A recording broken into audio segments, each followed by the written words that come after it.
Hi అండి. ఎలా ఉన్నారు అందరూ? ఈరోజు తాటిపండు గుజ్జుని నెల రోజుల వరకు ఎలా నిల్వ ఉంచుకోవచ్చో చూపిస్తాను. దానికోసం తాటిపండుని తీసుకొని దానిపైన ఉన్న ఇలా నల్లగా ఉన్న తోలు మొత్తం తీసేయాలి. ఇలా తోలు మొత్తం ఒలిచేసుకున్న తర్వాత ఒక ప్లేట్ తీసుకుని దానిపైన మన ఇంట్లో జల్లెడ గిన్నెలు ఉంటాయి కదా! ఆ జల్లెడ గిన్నెని తీసుకొని కొంచెం వాటర్ కూడా ఒక గిన్నెలో వాటర్ తీసుకొని పక్కన పెట్టుకోవాలి. తర్వాత కొంచెం కొంచెంగా వాటర్ తీసుకొని ఇలా రుద్దుతూ ఉండాలి. అలానే ఎక్కువ వాటర్ అయితే తీసుకోకూడదు. కొంచెం కొంచెంగా చేయి తడుపుకుంటూ ఉంటే గుజ్జు బాగా వస్తుంది మనకి. ఇలా వీడియోలో చూపిస్తున్న విధంగా రుద్దుతూ ఉండాలి.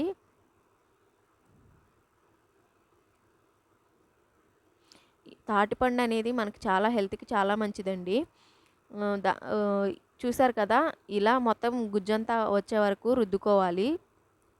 ఇలా కిందకొచ్చేస్తుంది గుజ్జు మొత్తం. ఇంకొకటి ఉంది కదా! దాన్ని కూడా నేను రుద్దుకుంటాను.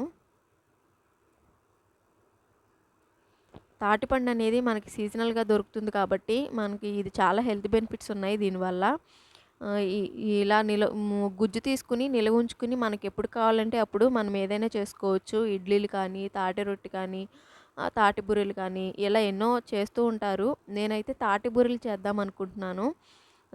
ఆ రెసిపీ కూడా నేను పోస్ట్ చేస్తాను. చూసారు కదా! ఇలా 2 చేసిన తర్వాత ఇలా వచ్చింది నాకు. ఈ గుజ్జుని ఒక బాక్స్‌లో పెట్టుకొని మనం డీప్ ఫ్రిడ్జ్‌లో పెట్టుకుంటే నెల రోజుల వరకు మనం నిలువ సబ్స్క్రైబ్ మై పెట్టుకోవచ్చు దీన్ని. ఛానల్